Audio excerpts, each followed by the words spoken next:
Pois é, começou o Brasileirão e do jeito que não gostaríamos. Botafogo 2, São Paulo 1, gol logo no começo. Vamos falar um pouquinho desse jogo e eu queria também trazer alguns gráficos, né? Uma coisa mais ilustrativa para explicar um pouco do que eu achei dessa partida. Primeiramente, gostaria de falar que este que vos fala, dono do canal, é um bananão, como diria Caio Ribeiro, porque eu esqueci de avisar que realmente eu não poderia. Na teoria, né, o vídeo tinha que sair ontem, logo após a partida, já que a partida não terminou tão tarde assim. Eu tenho um problema para gravar partidas que terminam tarde por causa do barulho aqui. Por isso que eu geralmente gravo jogos no dia seguinte, né, os jogos à noite. Mas aconteceu que eu tô num processo de mudança, então vamos mudar para a praia, ó que beleza. Ficarei cada vez mais longe do Morumbi. Mas acabou que eu estava lá na praia vendo as coisas da nova casa. Por isso que eu não consegui gravar o vídeo ontem, mas obviamente assisti ao jogo, tanto que eu participei do pós-jogo no canal do Paulo Pontes, né? Tanto no canal quanto no Tricolor na Web, que é um site que ele mantém há muito tempo. Se você acha que não há oposição, que não há pessoas dentro de São Paulo que falam as coisas como devem ser ditas, acompanhe o Tricolor na Web do Paulo Pontes, porque o cara é muito bom, o cara é brabo demais, um baita radialista, um baita jornalista. E é isso. Eu participei do pós-jogo do canal dele, porque eu não precisava dispor, né, a imagem, enfim, era só o áudio, foi áudio de celular ainda. Enfim, vou deixar na descrição para você acessar o canal dele e se inscrever lá, caso você não conheça.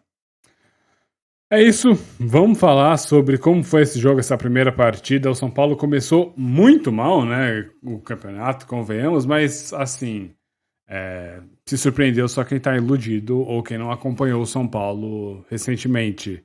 Certo, São Paulo entrou em campo com Rafael, Rafinha, Arboleda, Alan Franco e Caio Paulista. Depois no meio-campo tivemos o Seba Mendes, o Michel Araújo, Rodrigo Nestor, Luciano e o Wellington Rato.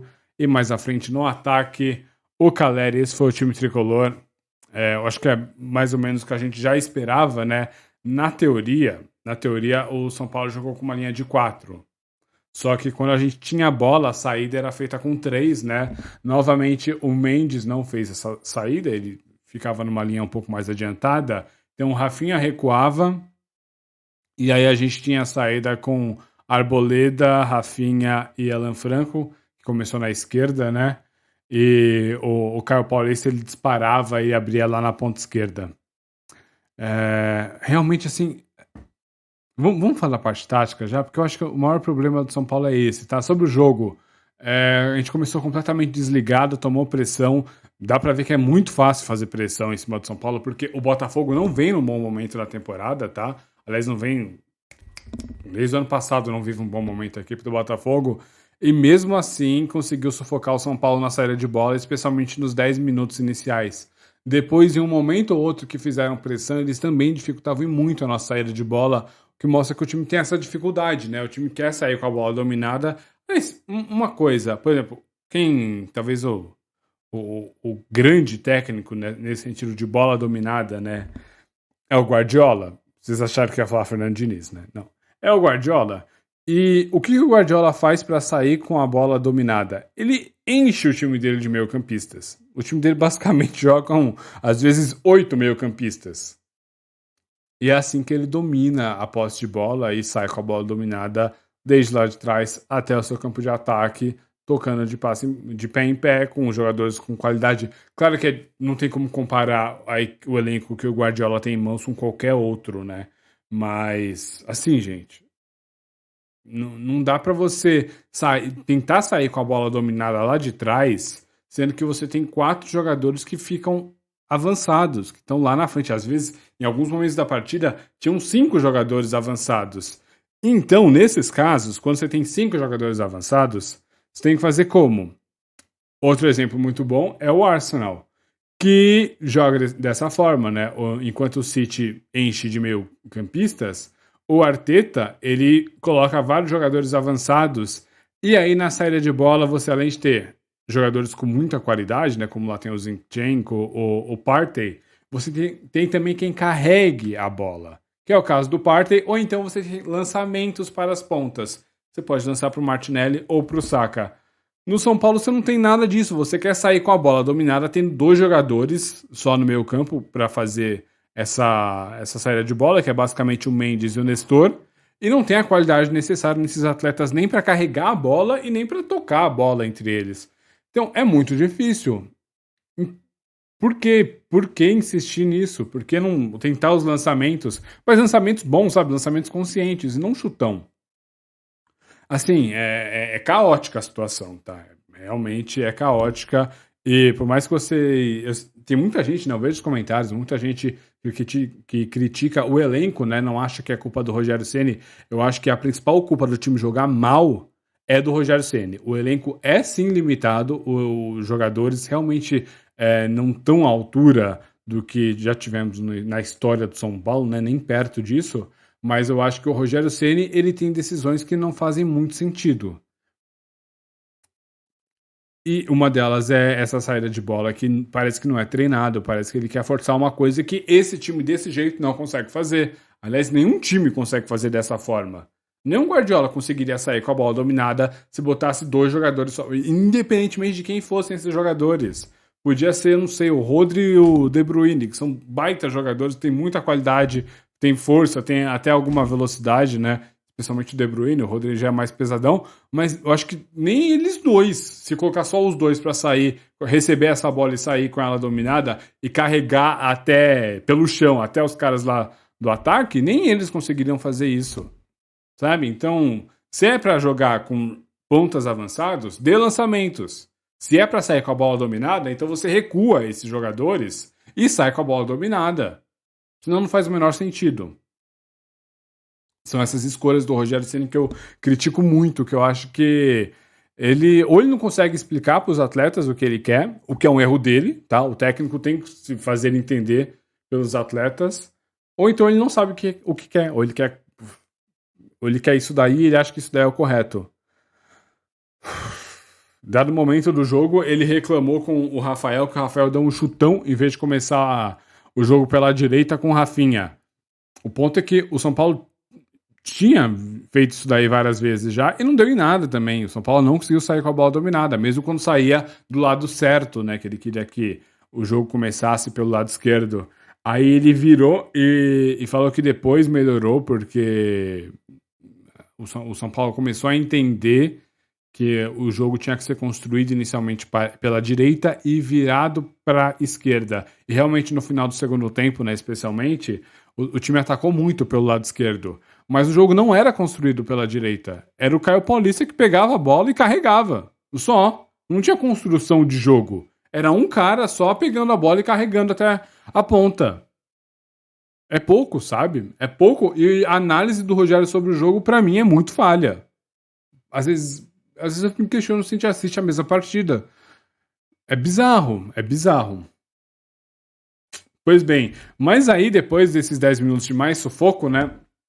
O São Paulo acabou achando um pouco depois disso o seu golzinho, né? Aquele gol que a zaga do Botafogo falha e o Luciano consegue encontrar o Caleri livre dentro da área, né? O PR até sai meio afobado e sobra para o Caleri sem goleiro empurrar para o fundo das redes, 1-1. E aí o São Paulo começa a controlar mais a partida, mas não é aquele controle todo. Não é como se a gente pressionasse muito a equipe do Botafogo, especialmente no primeiro tempo. Porém, não sofre tantos perigos assim, né? E o Botafogo vai murchando. É uma equipe que parece que está sem confiança alguma. E o Botafogo vai murchando, murchando, murchando, até que o São Paulo fica confortável com a posse de bola, mesmo não conseguindo agredir tanto a equipe do Botafogo.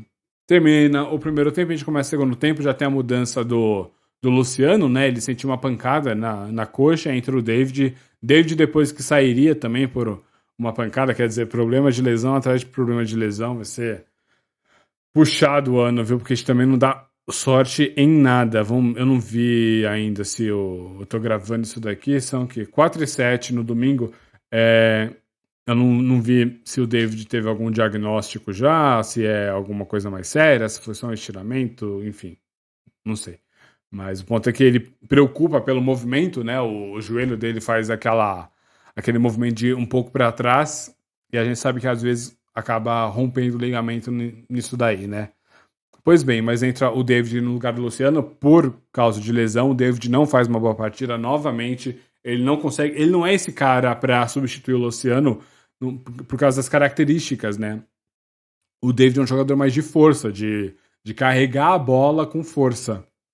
Algo próximo com o que o Patrick fazia no ano passado, mas o Patrick tinha mais qualidade do que o David. Mas o David tem mais força que o Patrick. Pois bem, o ponto é que ele não apareceu realmente pro jogo, ficou bem abaixo, a gente sentiu isso daí, mas depois, com o decorrer da partida, o Botafogo parece que ele foi cansando. Não conseguia mais passar do meio campo, não conseguia ter nenhum ímpeto. E aí veio o São Paulo e começou a atacar, especialmente pela esquerda. E aí brilhou o Lucas Perry, que é goleiro cria nossa, que o São Paulo nunca utilizou, que quem fez a análise de que ele não tinha qualidade para jogar pelo São Paulo foi o Rogério Ceni lá em 2021. E pelo visto errou, né? Eu acho que errou. Talvez não fosse titular naquele momento, talvez não fosse titular em 2022, mas o certo é que depois dos empréstimos, depois de alguma rodagem, hoje ele é um goleiro que, no mínimo, briga por posição na equipe do São Paulo, no mínimo está próximo do nível do Rafael. E é isso, né? A diferença é que o Rafael custou 5 milhões, o PR a gente, né, fez o menino e saiu de graça. Puxado, né? Puxado. Coisa do São Paulo, ou virtualmente de graça. Pelo que eu me lembro, acabou o contrato dele, ele foi pro Botafogo depois. Eu não lembro se teve alguma compensação, se era algo que faltavam 6 meses, algo do tipo, talvez. Talvez. Mas é isso, o PR fechou o gol. E aí, no lance depois do Botafogo de sorte, né? Eles acham um lançamento lá para dentro da área e fazem um segundo no finalzinho da partida. São Paulo também não tinha mais perna naquele momento para buscar o empate. Parece que seria um 1-1. Acabou que eles acharam 2-1 e a gente não conseguiu responder. É isso. Foi um começo muito triste, sabe? Muito triste. E meio que, quando eu tava assistindo a partida, de algum jeito parecia que a gente ia tomar um gol e a gente ia dar um jeito de decepcionar a torcida. O São Paulo tem isso, né?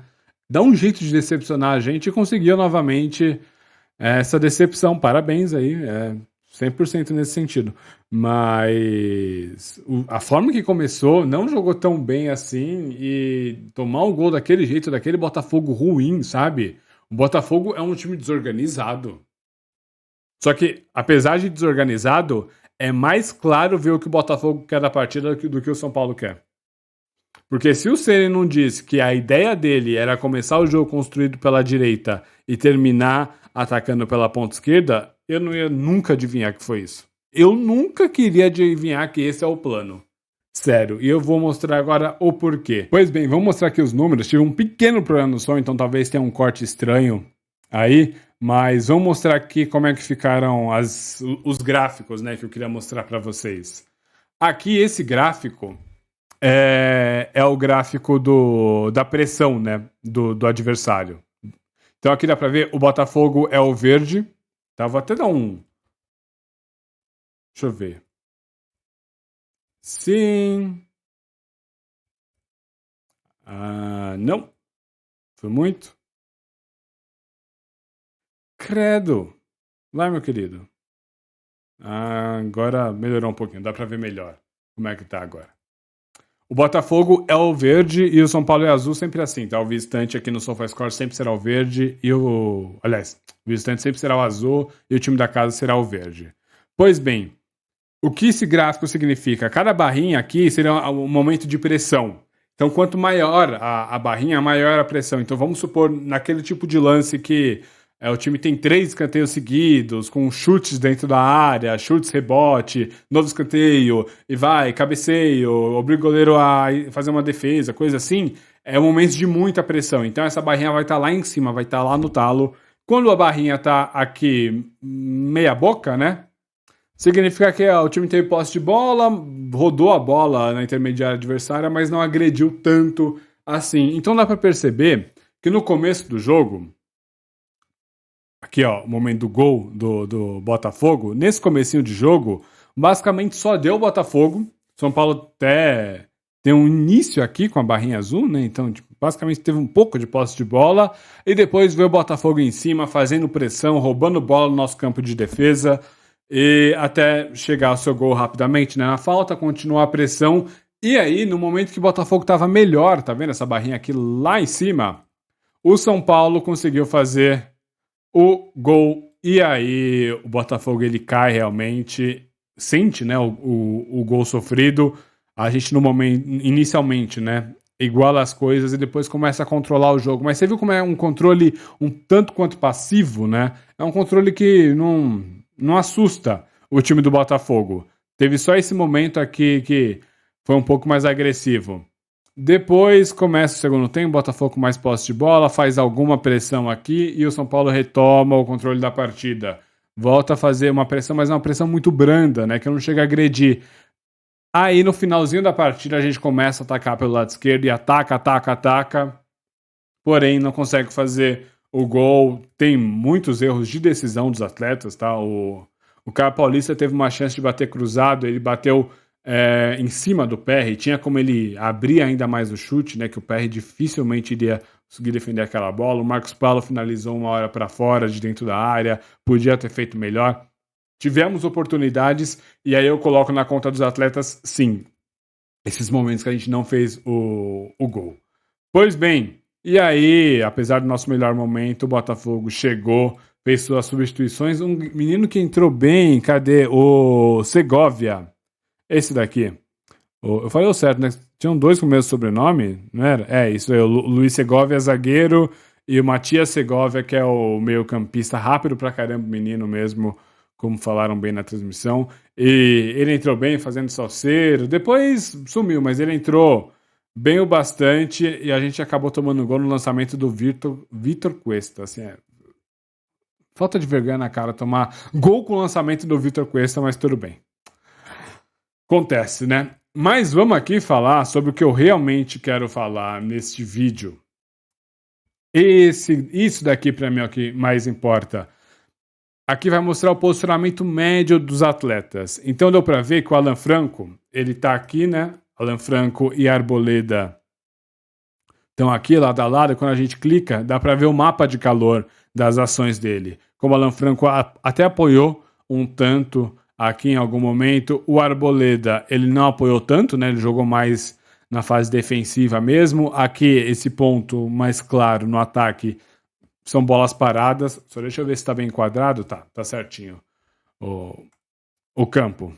Aqui o Rafinha, viu que ele não subiu tanto, ele não foi nenhuma vez à linha de fundo, né? Então, aliás, ele não tem mais essa característica, nem mais esse fôlego. Então, ele jogou muito como um defensor pela direita, né? Ajudando a construir. Eu acho que ele podia ter ajudado mais pelo meio. Ele tem qualidade bastante para isso. O Mendes, pouco apareceu no campo de ataque. Eu já falei, ele tem que começar a entender que quando o São Paulo joga dessa forma, com essa saída de três, ele tem que avançar e ele tem que aparecer para dar opção de passe. Ele não dá opção de passe. Olha como o gráfico, o mapa de calor dele é fraquíssimo no ataque. Ele tem que aparecer mais vezes aqui, falta muito dele. Mas para mim o maior absurdo, isso daqui a gente vai passar pelos os atletas, mas para mim o maior absurdo é isso daqui. O Wellington Rato. Não faz sentido. Qual é o melhor lugar do Wellington Rato? É aqui, na ponta direita. Ele rendeu muito bem no Paulistão jogando pela ponta direita. E a partir do momento que o Ceni tirou ele da ponta direita, acabou o futebol do Rato. É impressionante.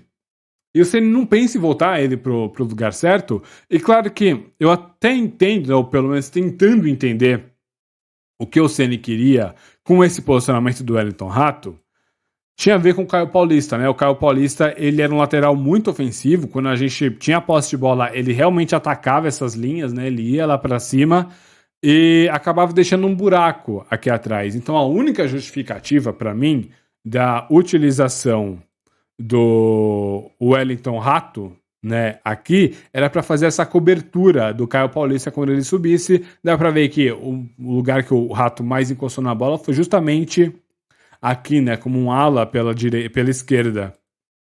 Enquanto o Caio Paulista não, ele funcionou realmente como um ala ofensivo. Agora, não faz sentido isso, já que você tem a porra de um primeiro volante. Se você tem um primeiro volante, é ele que vai cobrir as subidas do lateral. Assim, sabe? É básico do futebol. São essas escolhas que eu não consigo. Eu não consigo ter paciência com o Ceni nessas escolhas. Eu não consigo achar que, tá tudo bem, que o problema é o elenco mesmo, o elenco que é ruim.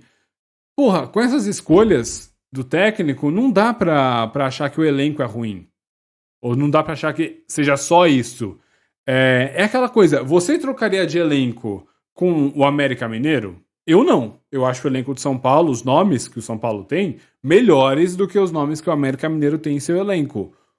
O problema é que o América Mineiro é um time mais bem treinado, né? Mais desenvolvido, com uma proposta de jogo melhor definida, com um posicionamento. Eu sei que o América Mineiro tomou. Tô sem voz já. Tomou uma sapecada do Fluminense. Mas, gente, acontece. E eu não assisti o jogo inteiro, tá? Eu assisti a metade final do segundo tempo. E, rapaz, só dava América Mineiro. Não fez o gol porque, assim, não era pra ser. Mas pelo menos merecia um 3-1. Eu não sei como é que foi o resto da partida. Mas o final do segundo tempo só dava América Mineiro. E o América Mineiro é um time mais organizado que o do São Paulo. Então, eu acho que o que falta pro São Paulo, antes de mais nada, é organização tática. Ideias de jogo, assim, claras e corretas. Porque não faz sentido você pegar seu ponta-direita, que vinha fazendo um ótimo ano, e colocar ele como quase um volante pela esquerda para cobrir a subida de um lateral. É o que ele fez. Isso daqui, o Rato ele jogou quase como um volante pela esquerda. Porra, os outros, o Luciano aqui pouco participou da partida, né? Ele jogou 45 minutos, mas realmente pouco participou do jogo. O Michel Araújo, que é um cara que funciona muito melhor no meio-campo, muito melhor aqui, construindo as jogadas pelo meio, e aliás é uma coisa que falta no São Paulo, né? Jogou com um ponta pela direita e olha o lugar que ele mais tocou na bola. Atualizou aqui essa birosca, já volto lá, mas vocês viram? Foi pelo lado direito da defesa. Sabe? São coisas que. Como é que você consegue defender essas escolhas do Rogério Ceni? Eu queria realmente entender essas pessoas que defendem essas escolhas do Ceni. Porque eu não consigo, eu acho que ele não sabe o que está fazendo. Ele, sabe, ele tem umas ideias que eu não sei de onde é que ele tira. Aqui, o Nestor tocou pouco na bola e basicamente ele tocou aqui atrás, né? O Nestor, eu mostrei isso daí lá nos começos, num dos vídeos primeiros do canal, né? Talvez até o primeiro vídeo do canal. O Nestor, quando você ia no FBref, né? Não sei como é que é o nome exatamente do site, como se pronuncia, né? Mas é um site com estatísticas de jogadores. E a principal estatística do Nestor, a que mais gritava, né, como característica do atleta, era receber a bola em progressão. Que são, acho que 15 metros, se eu não me engano, né? São 15 metros à frente daquela linha, né? Então, o Nestor, ele era muito bom em explorar esses espaços e receber a bola mais à frente. E a partir daí, ele também tinha um passe progressivo muito bom. Então, ele dava continuidade. Tanto que no jogo contra o Botafogo foi assim, e nos últimos jogos também foi assim. Sempre foi assim, na real, né? É que a torcida gosta de pegar no pé do Nestor, mas ele tem essa característica, apesar de suas limitações, tá? Ele claramente é um jogador limitado. Mas ele consegue achar passes mais adiantados, ele consegue colocar seus companheiros em uma condição melhor de seguir a jogada. Também depende dos companheiros fazerem algo ou não.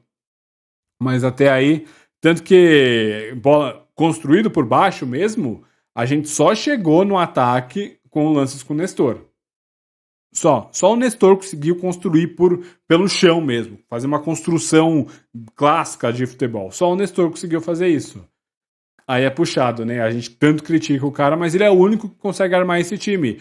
E o Ceni coloca ele como segundo volante.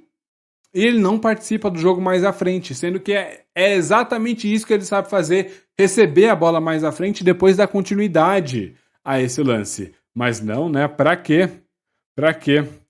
E por último, dos titulares, né? O Caleri, ele recebeu a bola até que um pouco dentro da área, mas muito pouco próximo à área, né? Basicamente ele jogou mais aqui.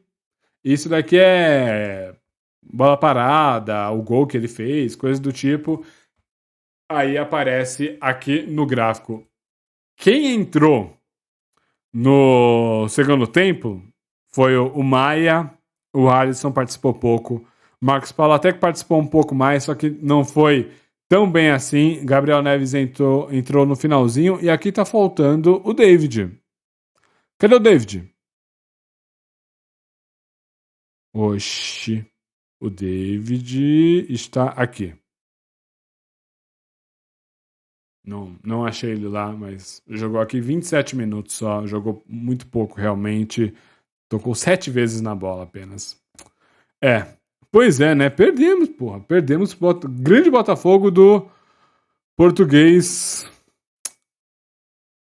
Caramba, deixa eu voltar aqui. Agora, bom, é isso que eu queria mostrar do gráfico, né? Voltando aqui para tela principal.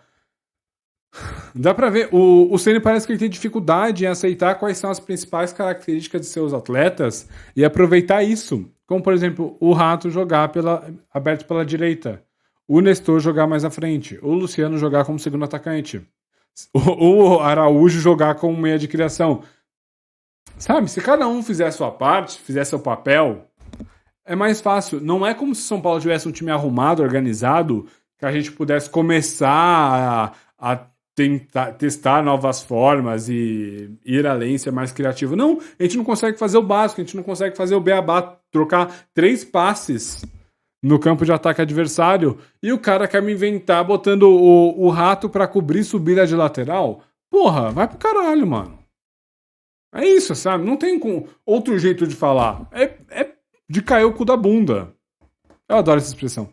Mas, porra, é esse o sentimento. Não dá pra entender por que ele toma essas decisões.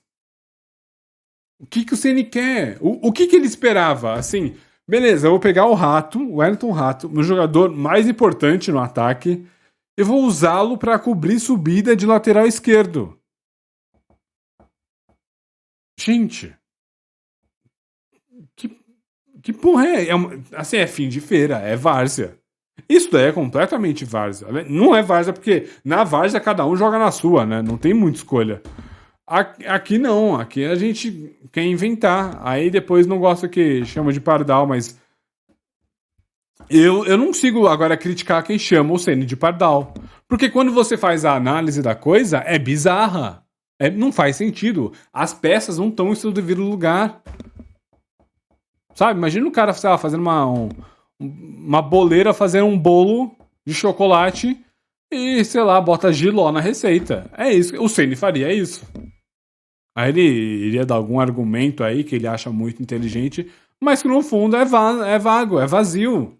E não funciona. O que importa no final do dia é funcionar. Ele tem feito isso daí corriqueiramente. E não funciona. O problema é esse, não funciona. Se eu tivesse, sabe? Não é como se eu estivesse pegando no pé dele com o time jogando bem e ganhando. Não, a gente tá jogo após jogo patinando, mostrando fraquezas. Qualquer adversário um pouco mais organizado que a gente pega, a gente sofre, como foi o caso do Ituano, que aliás ganhou de 2-0 na estreia da Série B e fez uma boa partida. Eu assisti aquele jogo, não inteiro, mas nas partes que eu assisti, realmente fez uma boa partida.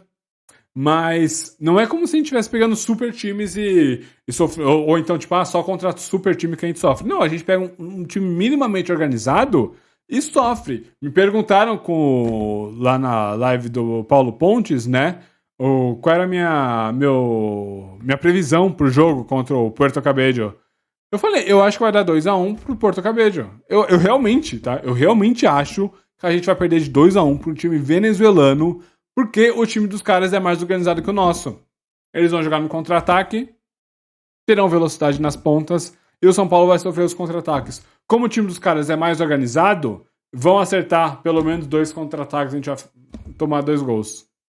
É isso. Eu realmente acho isso, tá? Eu nem acho que vai ser virada, ou a gente faz 1-1 e depois... Não, eu acho que vai ser 2-0 pros caras, depois eles vão segurar o jogo e a gente vai conseguir fazer algum golzinho. Tá bom? Claro que eu posso estar errado. Eu posso vir aqui e o São Paulo ganhar de 5-7-0. Ótimo. Quer dizer, ótimo não, porque eu também não ficaria feliz, porque não é mais que obrigação ganhar de um time como o Puerto Cabello. Mas é o que eu vejo no time de São Paulo. É tão desorganizado que eu não confio que esse time consegue ganhar de um time venezuelano. Um time sem histórico, tá? Não é como se fosse um super time, sei lá, o Peñarol, que apesar de estar patinando há anos, né? Não é mais aquele Peñarol, mas ainda assim é um time com um peso histórico. Não, a gente vai pegar um time, assim, sem peso histórico algum, só que eu acho que a gente vai patinar contra eles. É isso.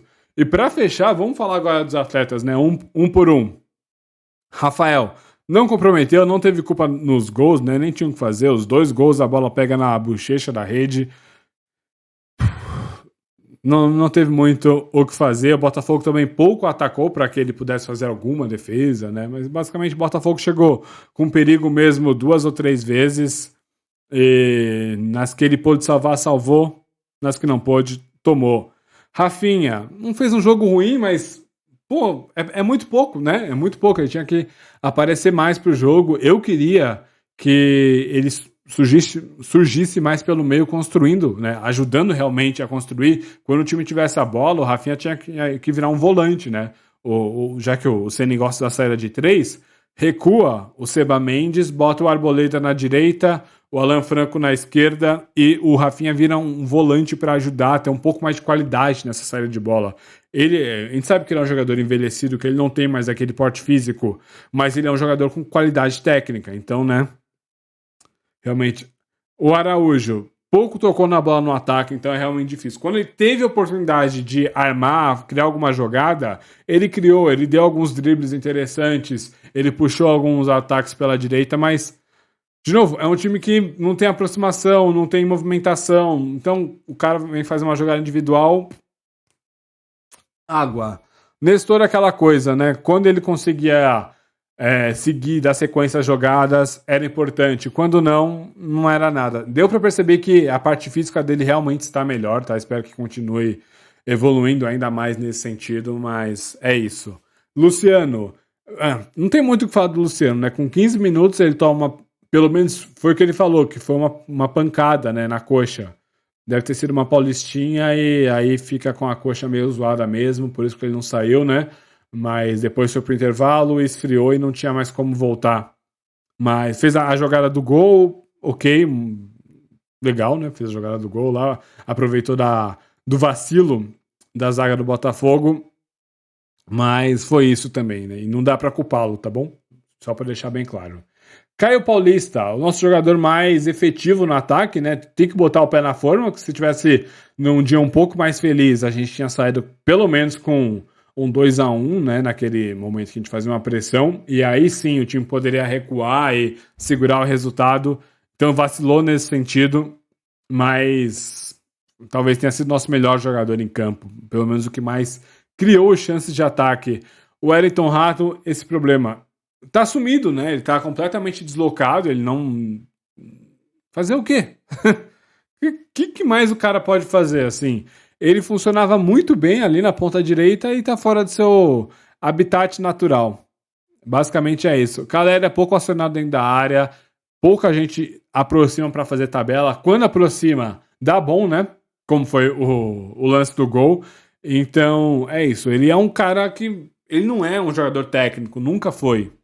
Sabe? Diferentemente do Luiz Fabiano, que tinha, apesar de grandão e lento, né? Tinha uma pedalada, ele tinha passadas largas, né? E ganhava, às vezes, na velocidade por causa disso, né? No arranque, melhor dizendo. Por causa das passadas largas e também por causa da força. O Caleri não é isso. O Caleri é o homem-gol, ele é o finalizador mesmo. Ele só vai finalizar, ele vai, no máximo, dar 2 toques na bola. Tanto que agora eu não vou lembrar os números do ano passado, que o Caleri fez lá seus 20 e tantos gols e assim, dos 20 e tantos, quase que 80% era com um único toque. Porque é isso, é assim que ele funciona, ele tem que dar um toque na bola, é ali que ele vai brilhar.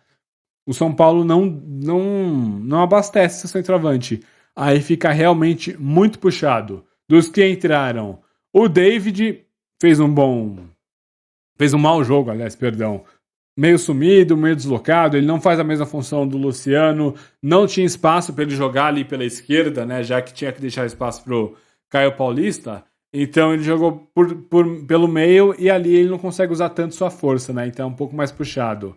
Depois entrou no lugar dele o Marcos Paulo, teve a oportunidade no final, não conseguiu fazer o gol, e teve uma jogada outra que ele tentou ser um pouco mais criativo, sei lá, meio durão, hein? Por nada não. Alisson entrou aos 65, então dá 20 do segundo tempo. Eu não vi nada dele em campo, realmente entrou e não fez nada de diferente, entrou no lugar do Nestor. O Nestor estava melhor na partida do que o Alisson. Entrou para ser menos um em campo, sinceramente. Assim como o Pablo Maia, que entrou no lugar do Mendes. Aliás, a torcida do Botafogo reclamou que o Mendes merecia ser expulso no lance logo no começo do jogo. Olha, eu acho que um cartão vermelho ali seria exagerado, mas eu entenderia se o árbitro tomasse a decisão da expulsão e até mesmo se o VAR recomendasse a expulsão. Mas eu também entendo quem não acha que foi para vermelho o lance. Pois bem, e o Pablo. Então tem esse mérito também do Mendes, tá? De jogar amarelado e não ter sofrido apesar disso. Pablo Maia entrou, mas também não foi nada bem. Teve até uma oportunidade de chutar de fora da área. Agora não tô lembrando se foi o chute dele que foi torto ou se o chute dele terminou no zagueiro, né? Foi bloqueado pelo zagueiro, um dos dois. Enfim. O Gabriel Neves entrou depois, né? No lugar do Rato. Até tentou dar um pouco mais de mobilidade pro time, mas tava no finalzinho já do jogo, não tinha muito o que fazer. E sobre o Rogério Ceni, putz, faz o feijão com arroz. Se fizer o básico, assim, se fizer o básico, esse time não vai ser um puta time. Não. Mas vai ser um time ajeitadinho. Vai ser um time que, pelo menos, a gente vai conseguir pensar melhor, ok, o que a gente precisa melhorar a partir daqui. Porque é um time que não faz o básico. É um time que é zoneado e o cara quer inventar numa equipe que ainda não tem a base pronta. Se não tem a base pronta, você tem que criar essa base. E o Ceni parece que não sabe fazer isso. Aliás, é difícil, né? Com tanto jogador que entra e que sai por culpa dele, porque ele não gosta do atleta, contrato, ele fala que não quer, não pediu, aí não usa, aí foda-se. É isso, é isso, é isso. Último recadinho só, muito obrigado, viu, pela audiência de vocês, estou gostando bastante dos comentários, até dos comentários não muito amigáveis, digamos assim. Muito obrigado a todos que assistiram o vídeo até aqui e pelas inscrições. Já passamos de 200, então estou até surpreendido com isso. Tá certo? Próximo jogo do São Paulo. Deixa eu pegar aqui certinho. Caralho. Cadê? Olha que zona, né? Tinha que ter ajeitado isso primeiro. É um péssimo blogueirinho. Certo, vai ser dia 18 agora, então, né, terça-feira, às 9h30, ou seja, não farei o vídeo do jogo no dia 18 mesmo, né, só no dia seguinte, contra o Academia Puerto Cabello, certo? É, rapaz, abre o olho, tricolor, abre o olho que a gente tem tudo para perder. Esse jogo, o Puerto Cabello que perdeu de 2-0 do Tolima no primeiro jogo e agora é a nossa vez de enfrentá-los. Vejamos como se dará a coisa. Muito obrigado a você que assistiu até aqui. Like, inscrição, comentário. Deixa aí o que você achou desse jogo. Se minha visão sobre o trabalho do Ceni, se você concorda ou discorda, ou o que você acha do trabalho do Ceni. Eu acho uma cagada, simplesmente. Não acho que ele consiga resolver mais os problemas, sério. Ele não muda seu jeito de ser e isso daí atrapalha muito o Ceni. Ele não consegue abrir mão de suas convicções. Certo? Agradecido novamente. Tchau.